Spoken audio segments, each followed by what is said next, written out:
I used this as a trick to book myself at colleges when I was starting out, which is it's a little shady, but this is what I did.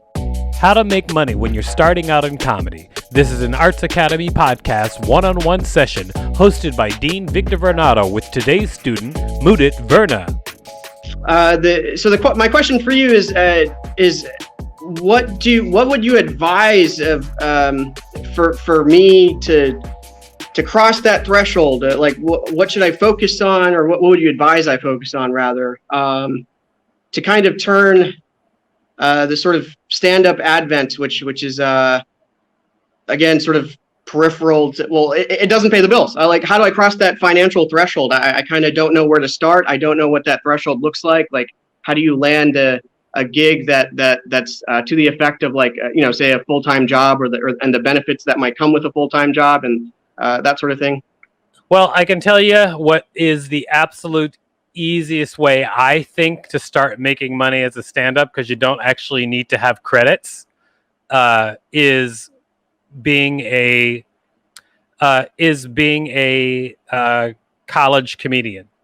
Because to be a college comedian, all you really need is a good recording of your performance, and then you can either send that to a college agent, which is one thing you can do, or you can go to a college convention, like a NACA convention, which is an entertainment convention for colleges, and you can pay a fee. You have to pay a fee to be part of it, but possibly if you've got a great tape and you have family that'll help you, pay that fee, and then once you are part of that. Sorry, my cat wants to say hello. Hey, what's going on, Miles? Okay, so hold on one second. Let me get him out of here. Come on, Miles, please. Do you mind? Just okay. I'll say you can pay that fee, get into a NACA convention, and you have to submit. And if you get in, you have to pay a fee to actually perform there. But when you perform there, then you can speak directly to student events coordinators and get booked. So either submitting to a NACA agent or a college agent, or going straight to the source. And even if you don't get in NACA, you can actually go to student events coordinators at schools and book yourself. Okay. If you've got a great tape. And here's an easy way to book yourself. I used this as a trick to book myself at colleges when I was starting out, which is it's a little shady, but this is what I did. I mean, it's not really shady, but it's tricky. Tricky is a better word. What I did was I called up colleges or emailed colleges, found the names of the student events coordinators and told them, hey, I'm a comedian. I want to start performing. I know you haven't seen me before, but I'm offering a free half-hour show. And then, so the way colleges work is they have to book hour slots usually. So when you offer a free half-hour show, of course they want the free show for entertainment because they have a budget and they're supposed to bring entertainment to the students. They have money that they're supposed to spend for that. Right. So when I offered them a half hour, most of the time they would be like, oh, we have hour slots or 45-minute slots. How much is it for that? And then I would give them a number, and then they would say yes. Gotcha. That's how I got started working in colleges. Gotcha. Awesome. Yeah, I've written that down. And my first encounter with NACA, I'm glad you said this, because I was watching several months ago. I watched the first season of Crashing on I think it was HBO. HBO, yes. Yes. And yeah, that was where I first learned that NACA was a thing. So I would imagine / hope that after this conversation, I will Google and see if there's an online equivalent, because I imagine the pandemic and its implications have turned a lot of this stuff electronic, at least for the time being. Yeah, with the pandemic, I'm sure things have changed. Although I know that colleges still have their same departments and they still have their same like budgets for different departments. I don't know yet how that has changed because obviously I'm not doing colleges anymore. But when I was doing colleges, yeah, I'm pretty sure that it still exists in some form. Right. Also, Okay. being a funny public speaker does the exact same thing. So like if you're a stand-up but you have say a lot of material about race or a lot of material about mental health, Yeah. and you can book yourself not just as a stand-up but as a stand-up who speaks also on mental health, or like a funny lecture on mental health. That's also another way to do the same thing, because that's basically like doing a one-man show. And Right. then colleges have budgets for that, which are different than their straight up entertainment budgets. Gotcha. That makes sense. Okay. Huh. Yeah. Yeah. Because I was going to ask like sort of a follow up. The core of the question was pertaining to stand up, and then yeah. So I guess the public speaking role applies as well. I guess I've also pivoted somewhat in creating online content, online sketches. As far as I know, and I'm obviously not a purist when sort of creating these sketches. That's sort of woven into my sort of daily grind for hitting online stand-up mics and some safe socially distanced mics in the DC, Maryland, Virginia area. Are you aware? So as far as I know, the opportunity for monetization or making money with like online sketch creation and videos, at a glance, I'm only aware of like sort of YouTube, where you hit a certain threshold of maybe subscribers or watch hours, and then ads start kind of playing on your videos, and then that's an opportunity for income. Do you know if there's like for this online content like a NACA equivalent, like what else might be out there at a glance for creating online sketches? For creating online sketches, well, I mean, here's the thing. I think that the online sketches, just straight up sketches, like you're gonna have to create some sort of following. But Okay. but if you don't have a following, you want to make some online sketches and make some money, I would say start by entering contests, because a lot of the time contests will have, if there's a contest that has a prize purse of like $250, you're not going to get a ton of people submitting for that contest. But if you are really good at making content and you're going to make content anyway, why not aim it toward one of those contests? Because then you can make that $250 possibly, rather than making something and making no dollars when you're starting out.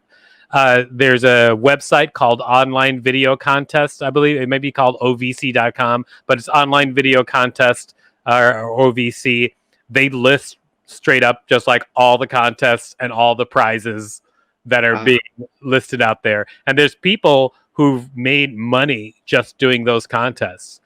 They're actually comedians. I'm trying to remember who it was who started, where they would make sketches and then they would just enter them into contests, and any contests that were available, because they were making sketches anyway. And then they made money and they got equipment because they kept winning these contests because they were better than most people who entered it. So Online Video Contest is a place where you can do that. Tongal, do you know what Tongal is? I do not. No.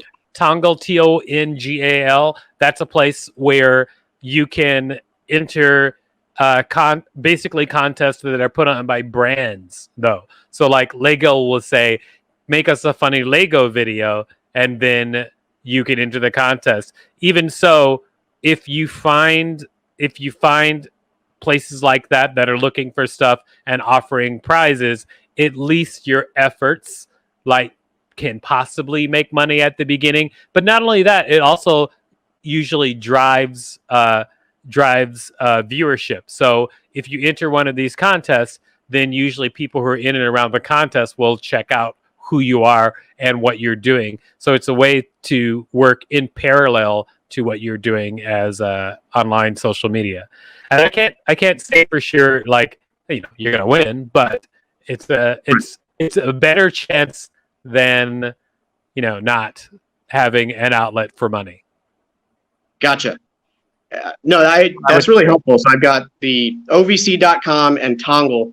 I did enter a handful of contests in the past few months related to content, only one of which was related to comedy. Unfortunately, I didn't win the comedy portion, but I won the storytelling portion. And I remember having trouble like finding contests just by searching on like Twitter, because it was just like all over the place. But I'm very thankful to have online video contests is great because they list all of them. Gotcha. That's why it's great for you. So what did you win when you did the storytelling contest? Yes. So this was a storytelling session with Democratic candidate Andrew Yang, and so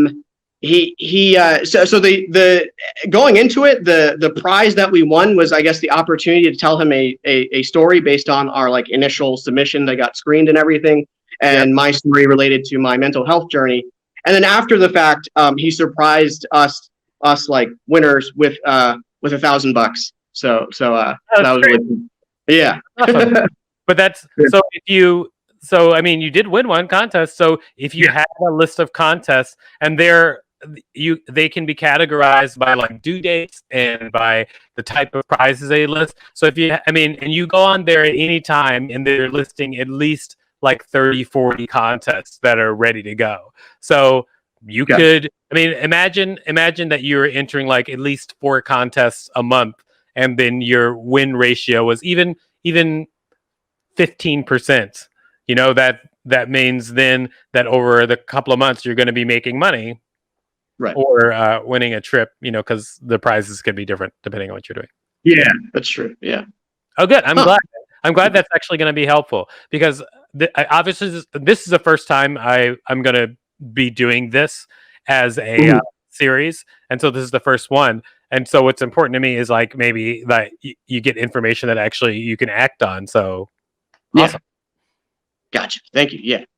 Okay, I have a question about your daily routine. If you had to pick one aspect or life hack of either your daily routine or something you do almost daily that sort of really keeps you energized and or motivated, I guess, the question is like, what's your favorite life hack and or aspect of your daily routine to kind of stay on top of things? I have to say, it's one that a lot of people say, but it's just making lists of things to do. That keeps me motivated, because often what happens, like especially when you're making your own schedule, often you'll be sitting around thinking, what should I be doing? And then you'll just like start looking at YouTube or Facebook. But if there's always a list, then you can look at the list and be like, oh, I could do any of these things on that list. And so when I think of things, I just enter them into the list, and I make it really easy for myself. Like on my phone, actually, is a little thing right here where I can just, you can't, there we go. You can sort of see it, but on my phone is a little widget I can click, and then it pops up and I can add to my list immediately. And so I just make it really easy for myself to put things on the list, so that when I go back to the list, I've listed things, because the barrier between writing things down, even though it doesn't seem like a big deal, if you make it really, really easy for yourself, you can start making it a habit. And so that's like that. I would say that's the biggest thing I do, period, which is list help me get stuff done. Gotcha. Yeah. I use an app called Google Keep, and I really like it because so it's cloud based. So I can never. There's no instance where I would lose, kind of, whether it's my to-do list or if I have a idea I want to jot down. I use Google Keep. I do think I could use more like self discipline and like really structuring my routine. I remember I asked you this in a live stream message. I have very poor sleeping habits, and it's the simplest thing, and it's like cliche, but like I cannot get myself to meditate. Do you relate to that to an extent, like sleeping issues and or meditation? I do. Okay. I do relate to sleeping issues. Sometimes I can't sleep because I feel inspired, like I have something on my mind so much that I have to work on it. And then sometimes I just can't sleep because I'm just like wide awake for no reason. And it's not that I was inspired about anything in particular. I wish I knew the answer to that. I'm actually just starting to go to therapy, and that's part of what we're talking about is like my sleep issues. And so just because every once in a while I'm just like wide awake and want to work on stuff, and it doesn't matter. Getting up early helps me get to sleep sometimes. Usually, like if I just get up early every morning, then at least by 11 o'clock I'm ready to go to sleep. Gotcha. Okay. Yeah. It's funny. Something I want to share real quick. I'm not sure if this isn't really a question, but like, I think like growing up and in society, there's this expression of like what keeps you up at night, and that thing keeping you up at night is sort of presented as something like negative. Like, let's say I bomb an open mic. I personally actually have an easier time falling asleep after like an open mic that I may bomb, because I like my mind and body wants to escape that experience, and therefore like I fall asleep. Yeah, I fall asleep more quickly. Whereas, like you said, like if things are going great and I'm inspired, then yeah, I want to ride that wave. Like I want to stay up and and work on that thing. So I feel like my wiring is maybe different. So when you fall asleep, it's kind of like when something scary is in the closet and you just like try to fall asleep to escape it when you're a kid. Did you ever do that?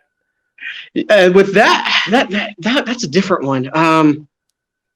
I would that one's tricky. Like I was frightened as a. I don't know that falling asleep was a means to escape. I would have to like maybe lock my bedroom door, which is not an easy advent growing up in like a Asian Indian household, because like on our houses, like privacy isn't really a thing. And but I would like maybe position like books or pillows in a way that if the monster pops out, he or she or they would trip over it, and I would have a chance. And those are my contingency measures. But yeah. Sleep is important. I agree with that. Sleep is important. Food is also important. Air, important. Do you have a particular fitness routine? Yes, I have a fitness routine that I go back and forth with, but the general routine when I'm firing on all pistons, what it usually is I do push-ups every day, and I jog for usually like 2 or 3 miles, like 4 or 5 times a week. Awesome. Okay. The jogging takes place on an elliptical in front of my TV. Well, yeah, that's good. Multitasking. I get bored. I get bored jogging. I find it super boring. But if I'm jogging in front of the TV watching like a guilty pleasure TV show, then I'll do it. Gotcha. Okay. Ooh, okay. Here's a question. Maybe not different. Kind of going back to making or establishing my career. My previous career path, it was in pharmacy, and the kind of go-to platform was LinkedIn.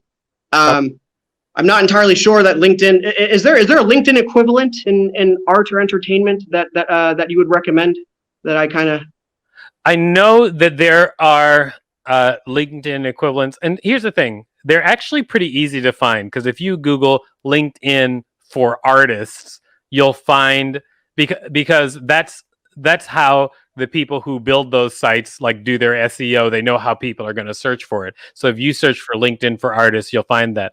I personally I don't know about it I don't use any sites that are LinkedIn for artists. I do use LinkedIn, and I've used LinkedIn for connections for entertainment. Even Ah, like actually just this week, I wanted to form a partnership with a company for a production that I'm doing, and so I just looked up the person at the company who handles partnerships for the company, and I did a LinkedIn mail to them, and then they got back to me, and now we're partners. So like it works, and got so but I don't know one that's specifically for artists. The thing that I think that I would be worried about is, luckily, LinkedIn, one thing that LinkedIn does is it kind of checks, like, you can't just post crazy accomplishments on LinkedIn without it coming through that it's not true, because you can't be like, I worked in Marvel, and then none of your connections are in Marvel. Like, you can't get away with that on LinkedIn. So other sites, I don't know how they make sure people don't just lie, because it's the equivalent of being at a party and somebody walking up to you with a card that says producer, like, I'm a producer. Like, that anybody can say, they're anything they want, and at least LinkedIn, you can kind of check their network to see if they legitimately do whatever it is they say they do. Gotcha. That makes sense. Very cool. Yeah, that's how I think. I can't. I mean, I don't know if this is true for everybody, but I'm giving you advice from my point of view, at least what I consider. Right. Yeah. No, I hear you. Totally Mhm. hear you. Yeah. Excellent. So it looks like we've got less than a minute left. Right? Oh, what? Or No, I mean, I didn't start the clock until, so for right now we were at like we're at 27 minutes, and now we have 2 minutes left. okay. Yeah. Awesome. I've got a question. Cool. Um. Yes. Wow. Lots of great stuff. LinkedIn, Twitter, TikTok. Are you? You don't have to force yourself here. No. I'll do one last one. I'm struggling with TikTok a little bit. Do you use TikTok, and how do you feel about it? What do you recommend on sort of attempting to grow on TikTok? I have used TikTok. I don't like devoting time to TikTok. Um, Okay. you can be successful on TikTok. I've seen people whom I know start from zero, and now they have like multi hundreds of thousands of followers on TikTok, some of them even bigger. And I've seen what they did, and by just being adamant about posting videos on there daily and following trends slash striking out on their own and doing their own particular thing.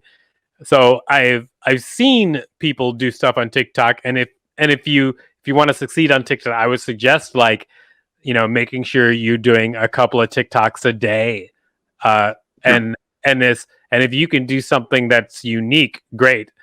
But I also think that doing something unique and a mix of trends that are on TikTok will help you as well. But I myself, hearing this information, seeing my friends, like people I know, do it and actually succeed at it, have not devoted the time. So it really is you devoting the time. I mean, it's like that. I mean, yeah, you could get lucky and drop one video and go super viral, but Right. you can also just devote that time, and then you can build. And Gotcha. yep. Yeah, makes sense. Cool. Awesome. Well, I think we're actually at our time. Yep. It's 30 minutes and 16 seconds. I hope this was helpful. Yes. And Absolutely. Yeah. okay, well, good. And then, just let me know how things are going, because I'd love to hear how things are going, and if any of the advice that we talked about today worked out. I'm just going to wrap up for everybody who's listening. Please check us out at at artsacademypodcast.com or at altartsacademy.com for the online school. Send us email. We love it. We're at Arts Academy. Let's say Alt Arts Academy on all social media.